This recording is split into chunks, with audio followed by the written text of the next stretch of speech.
Have you ever done something that was unpopular, but in your gut you felt it was right? My guest today has. Dr. Rick Kesler recently retired, and in our conversation today, he reflects on his years of adventure as a veterinarian. But I had a lot of positivity in my career.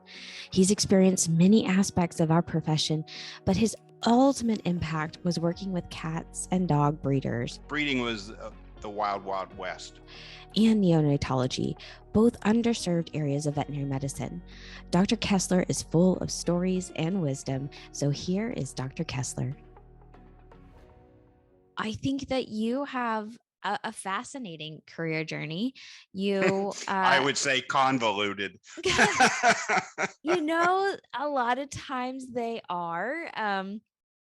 And I think I only know the tip of the iceberg of all the things that you've been able to do. So this is really just a conversation to get to know you and some of the things that you've learned with your career path, as convoluted or not. So again, sometimes those are the best opportunities that come our way, or the unexpected weird, coincidences. So when did you know you wanted to go into veterinary medicine? I worked for veterinarians when I was a young boy. I'm going to say starting around at 9, 10. And of course, the kind of jobs that I got to do. My parents, my mother especially, bred dogs. So that was pretty cool as a young boy because, all my friends would come over and want to play with the puppies and play with the dogs, which was, a great thing for me. But on the downside of life, I also had to feed and clean up after them. So that wasn't anything that, as a young boy, thrilled me. So there was the good and bad in that. What dog breed did your mother? German Shepherds. German Shepherds. Yes, and to this day, I love German Shepherds, and I will tell you that my favorite dog that I have owned was a German Shepherd. He was a state police flunky. He had Panis, and this was many, many moons ago, and I took him, not having any idea what Panis was or what it was going to involve twice a day treatments. But he was such a great dog, and he lived to be 14. So how cool was that? Wow, that's amazing. So then in my trek, when I got married, I married a breeder, and that was not why I married her, but she did breed dogs. And if you want to know, they were golden retrievers. And then she got into pugs. And I don't think I really decided to be a veterinarian until I was about 23 years old. I was sort of a high school, I wouldn't say flunky, but high school was never for me. And then luckily or unluckily, the US government gave me a free vacation to Southeast Asia. And when I got back, I didn't really have a career path, but I knew I had to do something. I had a sister who kept saying, you got to do something with your life. And being a veterinarian, which I had, I worked for one, as I stated, but how to become one, I did not know. All they said was get good grades. And so I went to school and I got good grades, and I went to vet school.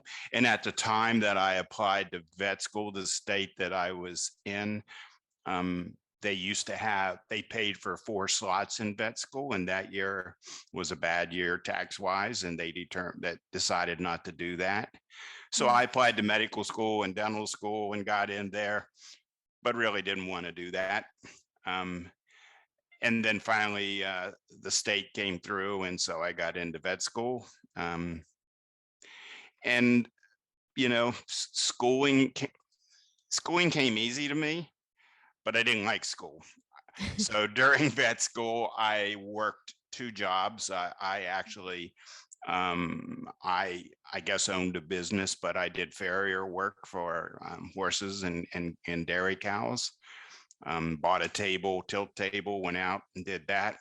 And I also worked in a small county hospital in the lab at night.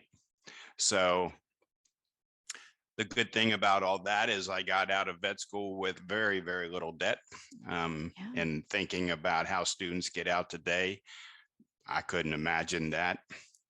So was I going to work with breeders? Absolutely not. I was going to be a world famous equine veterinarian and go to the Kentucky Derby, and they would all want me to work on their horses. But my wife's career path sort of didn't allow that to happen. So I bought my first practice a month before I graduated. And it's unbelievable today, but I bought it with a handshake, having Wow. no idea how I was going to pay for this. It had been a vet clinic, a large animal vet, mixed animal vet clinic for 30 some years. So I figured if he can do it, I can do it. And I was going to do small animal and equine. And then the repro thing, that's where it got convoluted. So my first week in practice, my first night I had to do a C-section, having never done a C-section. And back then, it is not like today. We relied on the breeder to tell us how far along the dogs were. Most times that worked out, sometimes it didn't. And I had methoxyfluorine. And if anyone listening to this has never used methoxyfluorine, those dogs would sleep for a good 2 days before you would send them home. It isn't like today where within a half an hour we send them home because they would just sleep. And methoxyfluorine was an excellent anesthetic, but on the other hand, they didn't wake up quickly. So we had a lot of nursing care, and my wife and I did a lot of nursing care on that C-section. And if you want to know, that C-section, my first night was a Great Dane Basset Hound cross. Oh, wow. And the Dane was the stud. Everything came out okay. I was nervous, of course, but everything came out okay. And so I remember that. And then my third night in practice, a young couple who were not breeders, they had a Boston Terrier that I had to do a C-section on. And unfortunately, all of them had cleft palates. So that was kind of sad, and it ruined, those young couple were just totally devastated. And then at the end of the week, I got a call from a medical doctor who bred labs, and his bitch needed a C-section. And so he came in and he was there, and we did the C-section and, got the puppies out, sutured her up. And he goes, "Well, that was crude." And I'm thinking, I thought I did a good job. And his remark wasn't to demean me. It was basically saying how far behind veterinary medicine was in human medicine at that time. And fortunately, he was a neonatologist. I didn't even know what a neonatologist was. But he basically, to this day, is still a friend of mine. And he got me interested in neonatology and helped me, build up at least a practice where we could be interested in that. And then, and this is convoluted, I told you, I think it was on a Friday, I got called out to rope a buffalo calf because he got stuck in a slough, and I was a good roper. So basically I roped it, and I was supposed to tranquilize it and get it out of the slough. And while that was happening, I heard this thundering herd of buffalo, and they were coming right toward me in my truck. Meanwhile, while the owners I saw were hightailing it over the fence. So I did what only a smart veteran do, and I dove underneath my truck. Meanwhile, while they were pounding the truck into oblivion, And finally the owners got the buffalo away and got them so that we could get the calf out and I could get out from underneath my truck. I got paid $35 for that. How much insurance on the truck I had to work, I can't remember, but you can imagine. Um, and that night, I was supposed to give a talk to breeders on parvo, which again, I really didn't know a heck of a lot about. I didn't have much experience with parvo, but they wanted me to talk about it and they paid me $50. And I said to myself, if I can get paid $50 to talk versus 35 to get my truck beat to heck, maybe there is something to this breeder thing. And between the doctor and then the breeder club, who were really happy to have somebody dumb enough to help them, because back then breeders weren't well liked. It's not like they're totally loved today, but they were really not liked back then. So they were happy to have a veterinarian who would work with them. And so I spoke that night. And unfortunately, during my career, obviously working with a gazillion puppies, I learned what parvo was and learned to deal with it. But then I just kept getting speaking engagements in different states. Um, I was licensed at one time in 11 states because I would go and not only talk, but I would help with reproduction in breeders. There just weren't a lot of veterinarians, even theriogenologists back then, that would work on small animal because money was in large animal. And you can see this still today in universities where that's where the money comes in, is large animal. In today's world, and since we're talking about future veterinarians, there is still a huge demand for breeders wanting to work with veterinarians. So you don't even have to be a theriogenologist. They just want people to be, or veterinarians to be able to understand their needs. And that is really important. So back to my career, I bought another practice and then another practice, and they just kept growing. So I'm a veterinarian who's never done a dental in his life. I never really dealt with cancer. If I saw cancer, I just went, go away. There's other veterinarians much better than I do. And I don't consider myself a reproduction vet. I'm certainly not a theriogenologist. I have a ton of experience, but I think there's so much in the breeder world that theriogenologists to this day overlook. And that basically to me is, and I'm sure we'll talk about it, but basically when a bitch comes in to heat her needs, how we basically manage and feed her during gestation. Um, Obviously C-sections, and then neonatology until weaning. That is this is what breeders need. And so many veterinarians, and this is not a slight, this is basically because it's not taught in vet school, is that there are different needs. A bitch has different needs than a pet. And if you only have one breeder in your practice, then I think it's important to at least understand the needs of the bitch and the puppy, and how we go from when she comes into heat versus when they're weaned. So back to my career. After I started talking in different states, um, states approached me to basically set up um, a business where I were to help them set up standards for breeders at that time. Now, there weren't a lot of standards, and unfortunately, there were a lot of what we would call today puppy mills. My wife and I still talk about some of the horror stories that we saw.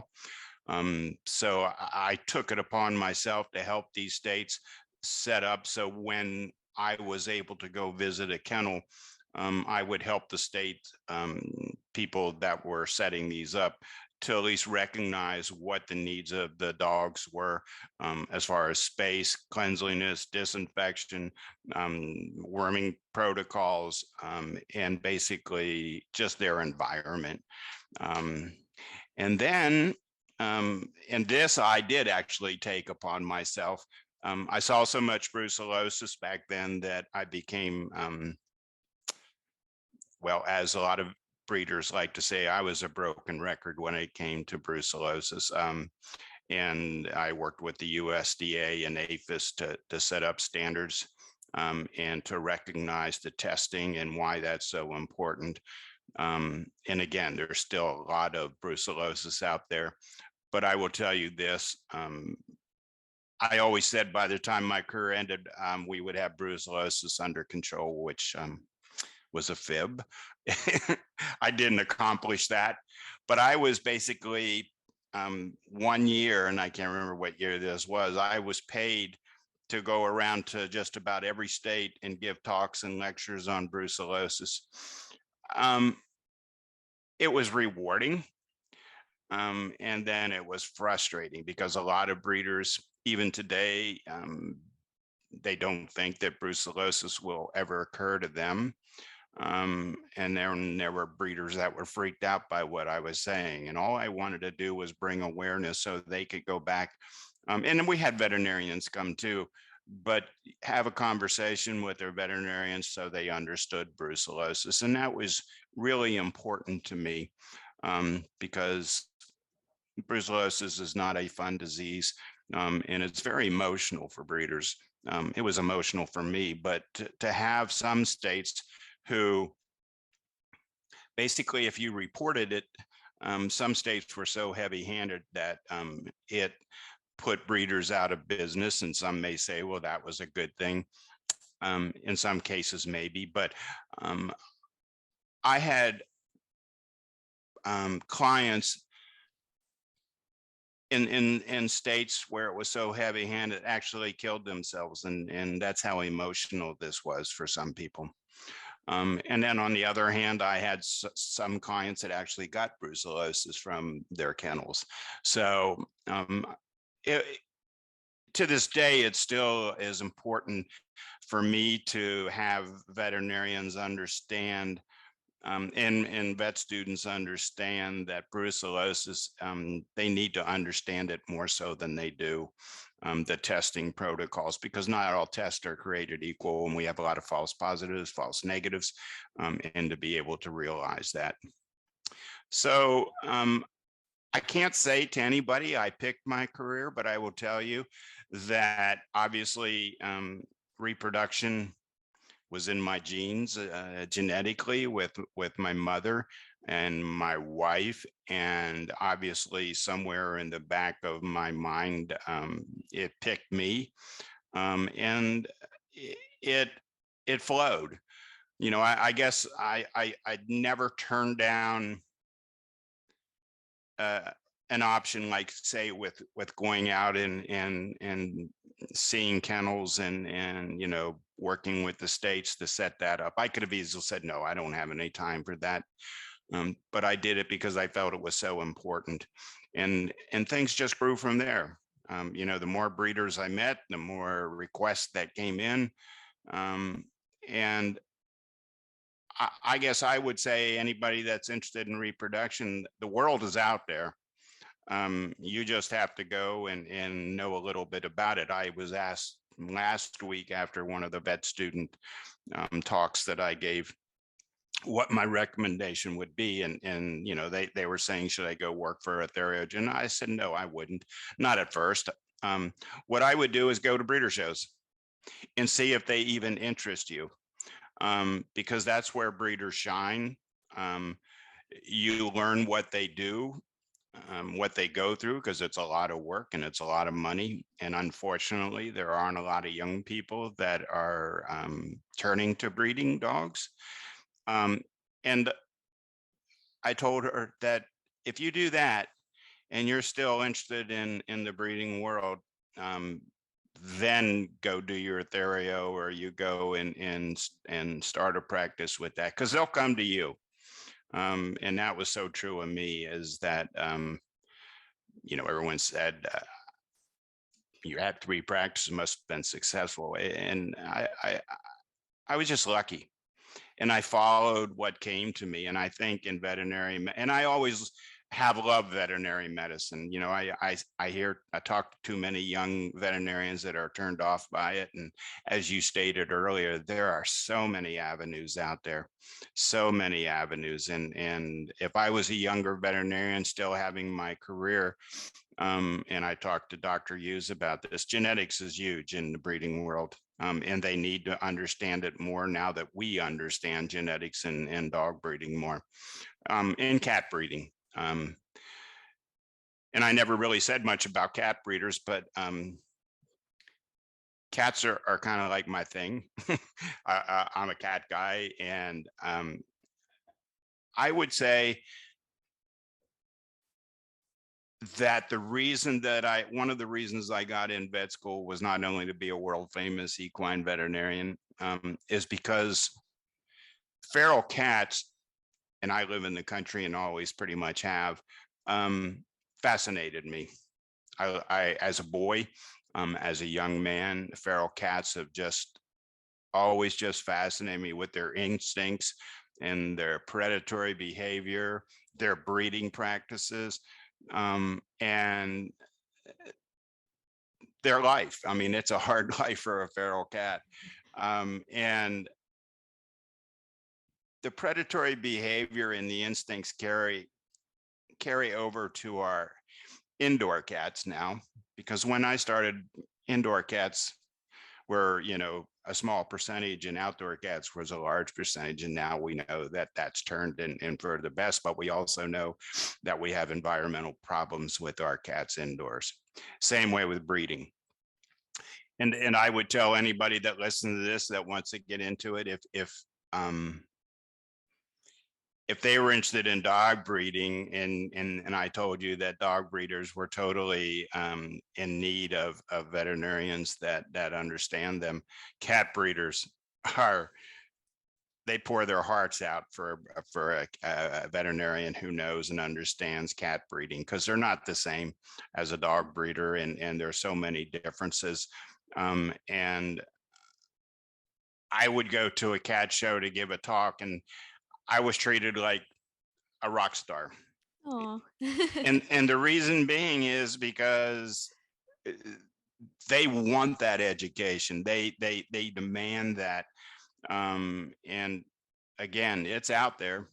A veterinarian, young veterinarian, could go and do that, and just get invested with the cat breeders and make themselves known, and the world will open up to them, as long as that's what their interests are, because you can't fake it, as you know. Doesn't matter what kind of vet you are, you can't fake it. You're either love doing it or not doing it. And so in my career, that's all the good things. I've seen, I think my wife says that we probably have examined over 1 million puppies. So obviously, I've done that, and I will tell you this, that I hate puppy breath. Just absolutely hate it. But I know there's a ton of people out there that do it. I think it's genetic, but I don't know that for sure. In the same way with kittens, if you're open, the world will open up. But on the other hand, and this is not true today, but veterinarians in certain stages of my career were pretty hateful toward me.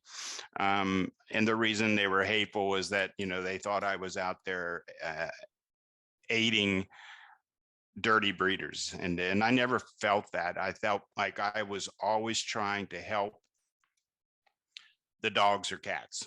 I don't care if they were in a cattery, in a kennel, it was an individual. That was always my goal, was to make them understand, to bring up their level of knowledge. And I've always stated that, and I told veterinarians, if I don't do it, who's going to do it? Somebody's got to do it. And I will tell you that I saw horror stories, but I don't see them today. Breeding doesn't matter what type of breeder you are today, it is so much better than it was. And in my retirement, I sit back and I feel like I played some small part in that, and that makes me feel good. Um, I have friends who still today call, breeding kennels puppy mills, and I said, you have no idea. These dogs, and it just wasn't me. I mean, AKC, USDA, they can all pat themselves on the back to up the game of breeders, and dogs today that are bred are so much better off in so many different ways, medically, reproductively, environmentally, because most of these breeders today work with their dogs and cats early on. So when they do go to a home, they're used to the handling and socialize. So um, it's been a wild trip, and it's still kind of a wild trip. So Life always is. yes, yeah, and but I do think there is a ton of opportunities for veterinarians, whether they wanted to do, open up in their practice just for reproduction. And I would say if you want breeders to come, then at night give a talk and Mhm. listen to breeders. I hear this so often: breeders are so difficult, and I don't find them difficult. I find them, if you give them the respect, because they know their breed. Trust me, most breeders know their breed, and you have to give them that respect. Now, we can certainly have disagreements about, when to worm your puppies, or basically what to feed your dogs, how to feed your dogs, how to social. We can have all those disagreements. But usually, if you sit and talk and be patient, they come. They come to your point of view. And that's worked out with me because I'm not easily kowtowed by a breeder. If I was a new veterinarian, I might be. Um, but I think you just need to be able to listen to them. They're a little bit different than pet owners, but even though I think pet owners have changed, they bring in the papers from Dr. Google and tell you how to do things. But um, I would say in most cases, breeders are wide open to just making their dogs better. That's what they want, or their cats better. Yeah.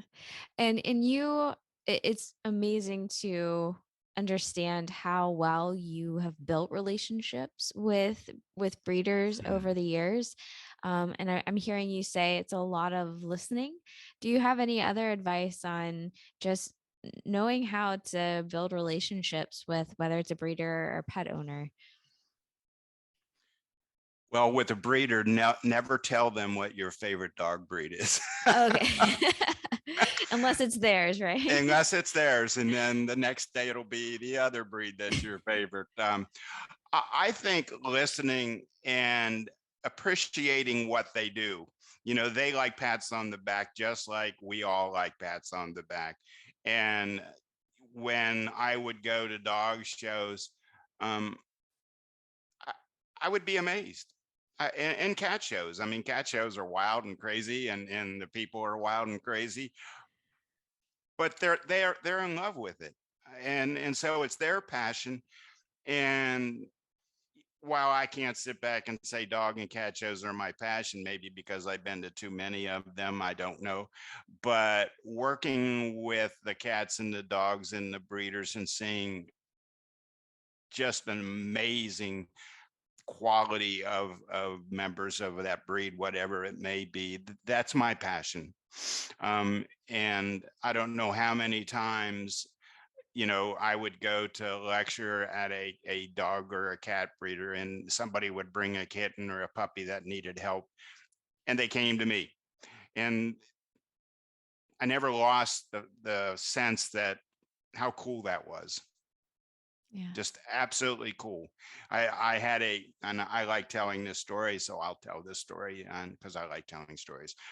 We were at a pug show, and a Canadian breeder was there. This was in the United States, and she was there, and she brings this pug puppy to me that is just gasping for air. And the veterinarian she saw the day or 2 days before put him on Lasix because They thought it was pneumonia because of the open mouth breathing. Um, and I told her, no, your dog doesn't. I examined it, and basically, and this is where it comes in that you really need to understand young puppies before 8 weeks of age, because most veterinarians see 10, 12, that. Vaccines. Yeah. Right. And talking to them about different things. But you really need to understand from 0 to 8 weeks of age, or when we wean them. And basically, this puppy had just overeaten. It was colicky. Its abdomen was distended. So I said, I'll hold the puppy. You go to the pharmacy and get some Gas X or some type of gas relief. And I said, we're stopping this Lasix, that's for sure. And within like 3 hours of giving him a drop or two, the dog was perfectly normal. Oh. And that's rewarding, even for an old guy like me. But it's really rewarding because the breeder learns something.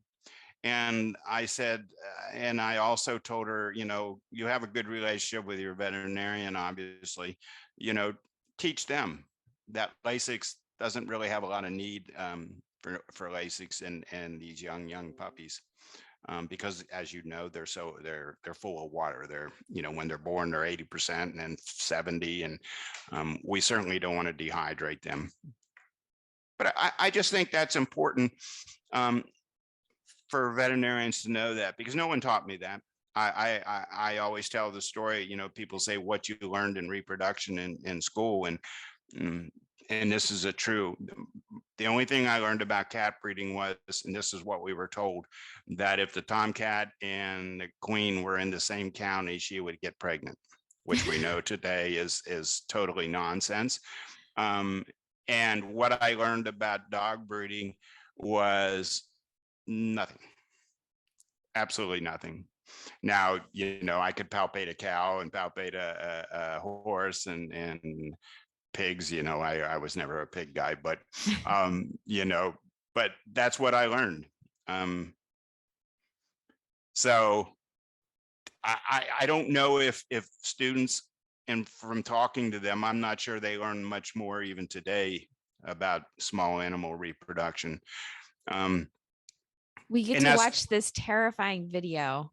I'm sure it's still being shown today of the cat reproduction. It, and it looks like it was made back in the 80s. At least this is me remembering from vet school. And that was about all I got of cat repro. At least it was very yeah. memorable. But Yeah, that's what I remember. and on my talks to the vet students that I do, I always tell them, I said, if you even have an interest, go watch YouTube and see cats breeding. I said, it's not wine and roses. But No. I said, if you understand feral cats, you will understand why that behavior exists out there.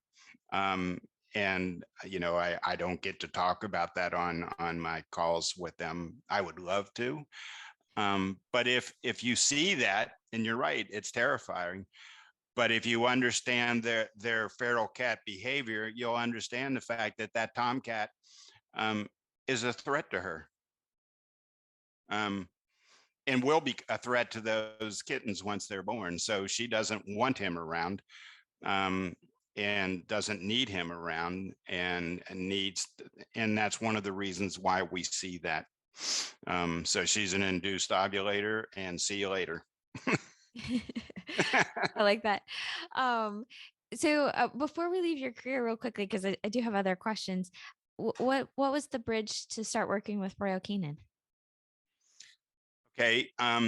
So I started working, I guess, 11 years ago.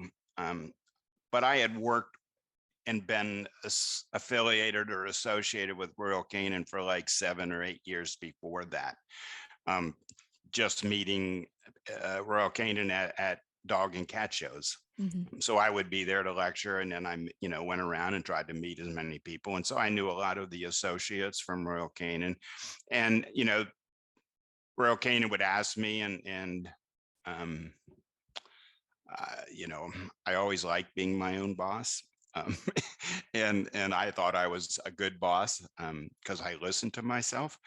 And my brother, who had worked with Kodak, absolutely told me never, ever work for a corporation, never, because he had such bad experience. And so I put it off and put it off. And then when I got to be 60, I said, what the heck, why not? The Royal Canin,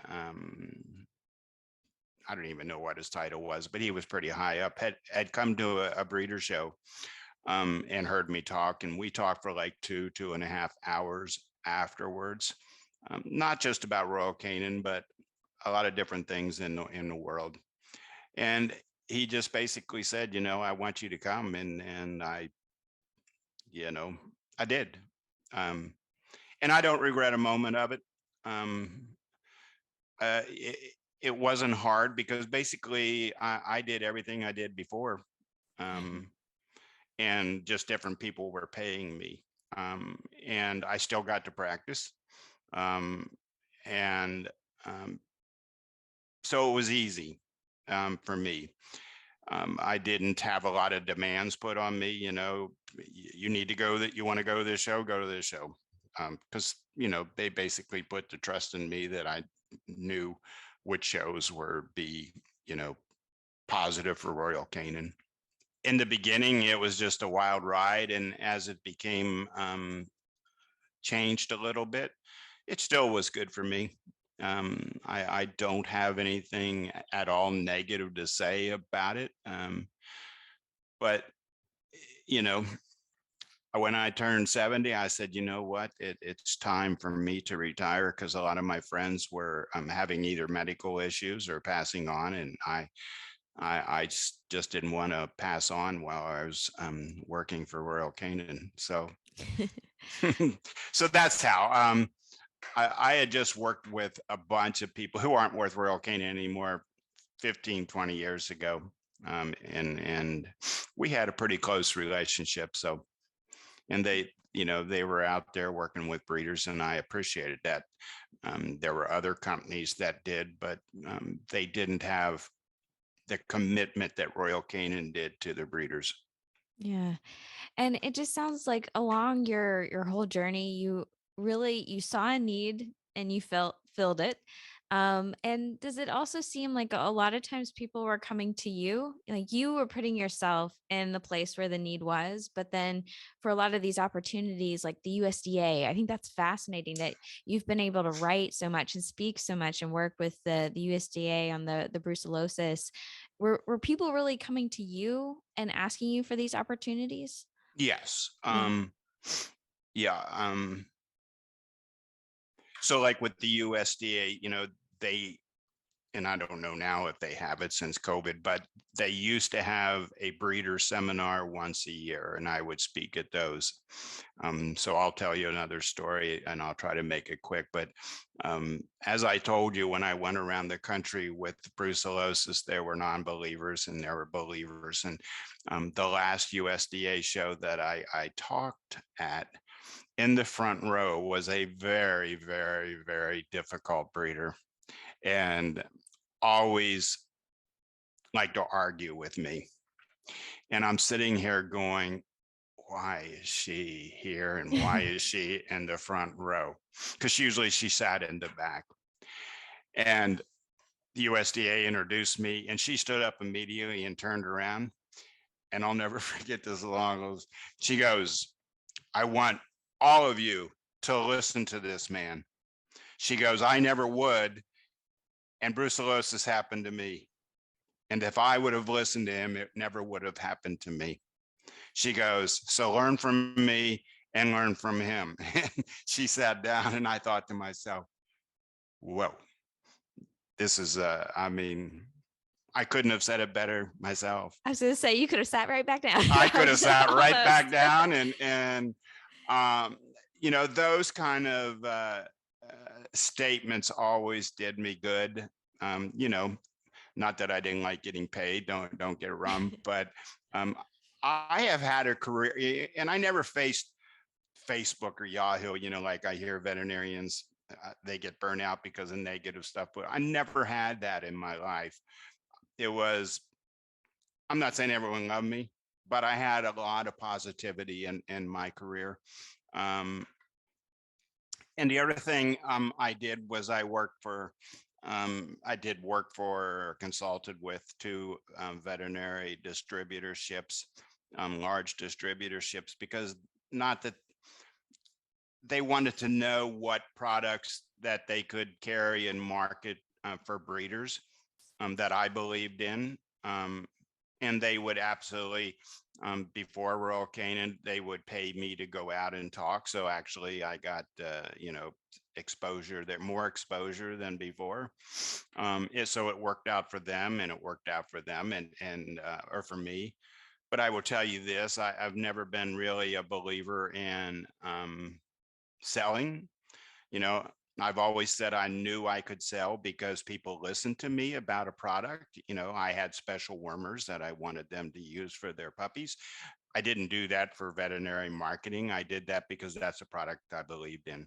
Um, and unfortunately, there are veterinarians out there in today's breeding world that just sell products, which, yeah, let me back up in the beginning. There was a lot. Breeding was the wild, wild west. There were a lot of homemade products that people would use, um, homemade foods that breeders would use, um, and these were traditional. And it's not like that today. It's somewhat like that today, but that was something that I didn't, I won't use the word fought against, but talked against that, there's always a better way. And at this time, let's try to use this product versus, let's making up some homemade concoction. And again, I would just say it's a better world out there because we have these products now, which we didn't have before. I don't know if that answers your question, but It does. And I think it may be a little bit more challenging these days. I think there is some element of being proactive. And I still see that in what you did as well, as you went to the shows on your own too, and you established a relationships and the respect. And that's why I think they listen to you, is you established that relationship first. And I think that is why people started to come to you, as they saw that you had those relationships, that you had the experience. And I think that's why, you had so many people reach out. and I would also say that going back to, you asked me, if somebody were to, what would I say, is that if I talked about, let's just say parvo, I wouldn't talk down to breeders. I talk about the experiences I had, why giving 17 vaccines before they're 6 weeks of age is not the answer, um, and explain it to them. So my goal was I spent a week at the, I don't even know what it's called, but veterinary vaccine council or the biological council, learning about vaccines, you know, and I would ask them, I say, so, there is this belief out there that, vaccinating once a week is a good thing in the breeder world. And they would say no. And they tell me why. um, you know, this is how vaccines work. This is how the B cells work. And basically, you know, this is what you need to understand. So then I could translate that into going out and explaining that, because I think it's really important, especially with breeders, because that's what we're talking about today, is to explain things to them, not just say, use this product and this is why. Explain how it works, what we're looking for, what may be the downside of it, and that is important to them. And then they'll come along. Same way with nutrition, going Mhm. out there and talking about nutrition. Um, I really never talked about Royal Canin unless they asked me. I talked about nutrition. Here's nutrition that's really important. And I have the history of nutrition. I always tell the story that um, my mother's females, by the time we went through weaning, they were a rack of bones. And it wasn't because we didn't feed them. We didn't feed them correctly, and we didn't know how to feed them correctly. And no veterinarian at that time knew how to feed them correctly. Once we and Royal Canin has a big play in this, is that once we learned how to feed our bitch and know that she's actually an athlete and has needs, different needs at different times, that's what's important. Whereas we don't have one step of dog food that can do it all. And that I always said, I want, and I can do this. I can have a bitch come into heat at the body condition score that I want her to be at. And by the time she goes through weaning, she is at that body condition score. We have that ability to do, we never had that ability.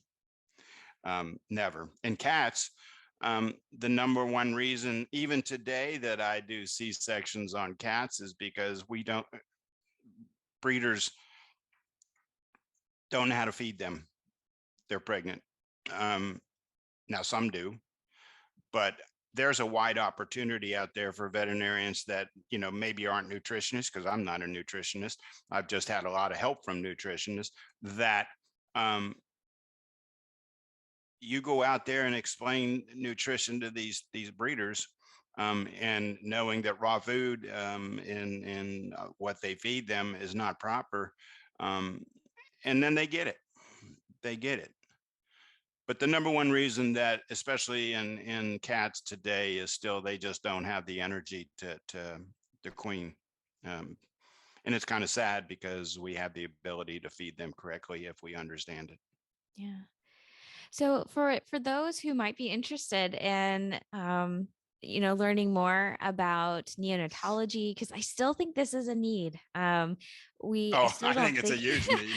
I mean, I still see a lot of gaps here. So for those who are interested, besides going to some, cat and dog shows, which I think is I would love to go to one. I hope I get the opportunity one day.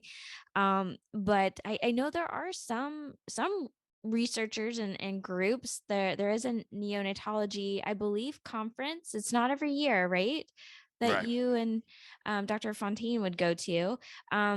Is that something you would recommend people to look into? Well, it is, except for with Dr. Fontaine and I, we used to go out of the country to do that, so that's not always available. Um, it is difficult. Neonatology um, is a difficult field, and it's a growing field, but there are a lot of people out there that talk about it that don't know what the heck they're talking about. They're still doing, vitamins and supplements, and I heard a story yesterday that I won't repeat, but I spent a good amount of time with the breeder poo-palling it, and why, telling them why. So neonatology, um, you can find information on it. The University of California, Davis has some vet school, and I think they're good. Um, and but there isn't just a lot, and Mhm. I can tell you this, that the reason there isn't is because, again, the vet schools still rely on income, and the large animal is their focus, versus small animal. So I would say this: you need to take it upon yourself at this point in time to learn about neonatology, and there's information out there. One of I would recommend IVIS, you know, and IVIS has, they might be a little bit older on neonatology, but um, there's still excellent articles there that you can find, um, and you know, just just reach out and learn about it, and understand that it makes sense. Um, and I don't know if my talks for Royal Canin were recorded, but they certainly can listen to those about neonatology. Um, I just think it's, as you know, you do a C-section, and what happens at an emergency clinic is that's it. They can do the C-section, but they don't really know how to handle from that first 24 hours or 8 hours, and That's critical. That's why the mortality rate in our breeders has gone down some. It used to be about 25% mortality rate. And, in my practice, I think we're down around 7% right now. You're going to lose some, but we're not going to do everything in our power to lose them. We're going to actually try to help them and do it correctly. And so neonatology, as you said, I don't really know where to go unless they went to the Royal Canin functions. Well, like I said, there's still a need. So those out there, please, if you're Yes, interested, go for it. Breeders are also sources of influence. Being yes, able to educate them and they carry that on to pet ownership, I think is really important. yes. So I highly advocate for supporting this area more and Yeah. more. Along with that, it would be wonderful if more veterinarians worked with breeders because, as you said, breeders are an advocate for those puppies. They've had them for 8 weeks. Now they're going to a new home. They send along information, and a lot of what happens, the breeder or the veterinarian goes, no, no, no. And we don't need to have that happen. We need to be on the same page and work with the veterinarians and understand that. So another again another opening for veterinarians to do breeding work, Yeah. um, and genetics. My strong point is not genetics, but genetic diversity is going to play a huge role in the future with breeding. I want to thank you for your years of work so far. I know you're not done, but I think you did make a difference. I think the progression that we do see, I do believe that you played a big part of that. So I want to thank you for that. And before I let you go, I always do like a final rapid fire questions for fun. Ooh, Yes. All right, your final questions. final Um, question. yes. What is something on your bucket list? um, on my bucket list. Yes. Okay. So while this was going on, and I have it on mute, but I've had 5 calls from breeders. I want to be able to someday do something like this and not have any breeder call me and call you or call another veterinarian. I want, I don't want to sound selfish here, but it's time for the younger generation to take over and help these people, because I'm willing to help them, but I find it hard to say no. So my bucket list would be um, no calls from breeders. How about Well, that? maybe we can help. We'll see. Pretty easy there. What is a simple moment that brings you joy? Um, a simple moment that brings me joy. There are a lot of simple, but basically sitting on the front porch with my wife, um, having coffee and listening to the birds, because we have a lot of birds. And we have cottonwood trees, and we both love to sit there and listen to them rattle. Oh, So I don't know if it gets much simpler than that, but that's what we like to do. it's a good It's time of certain, year for that too. yes. So yes, that's what we like to do, and it's simple. Nice. All right.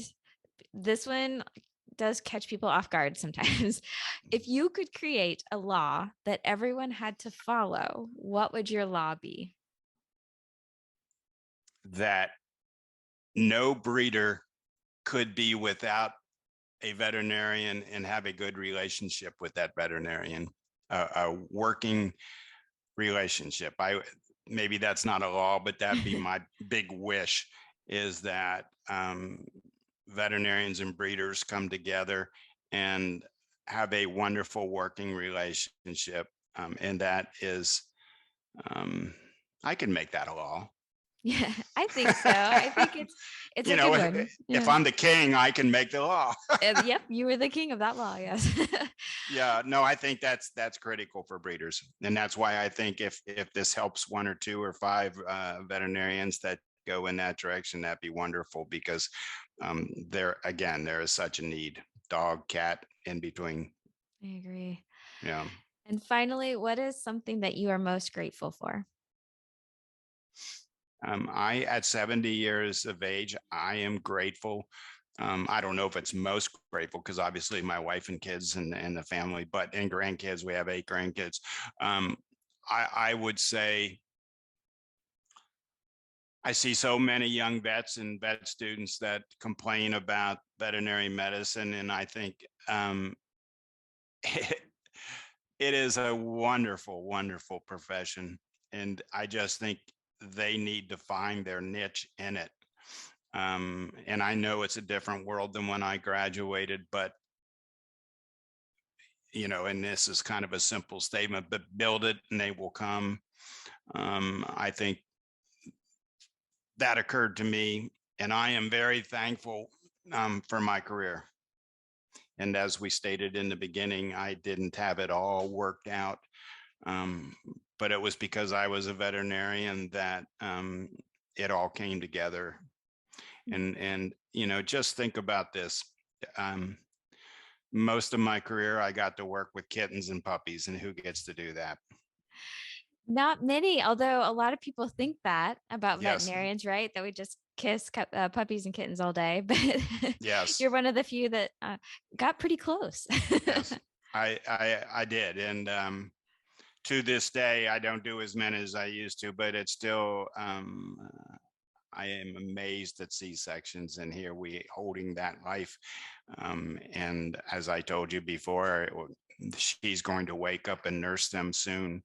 Whereas when I started at 2 days, and come on, wake up. Yes, I will. I'll add my own little story there. First of all, I also agree with you on the puppy breath. It makes me feel so much better to hear you say that, because people look at me like I must be the most evil person on earth who does not like puppy breath. So thank you. Um, but I will say, one of the happiest moments I remember from my internship, which was a small animal rotating internship in a private referral hospital, which was a very hard year of my life. Probably the happiest moment was right after a C-section, when we all got to hold those puppies. And it really does bring a lot of joy. A lot of joy. Yeah. Life is precious. Life is precious. This has been the Vet Life Reimagined podcast. Whether you are listening or watching on YouTube, I hope you enjoyed this conversation. Please make sure you are subscribed to catch all these amazing people in our profession. Also, send this episode to someone you think would appreciate it. Have a recommendation for someone who would be a good guest? Please reach out on LinkedIn, Instagram, or Facebook. There aren't many Dr. Sprinkles. Until next time,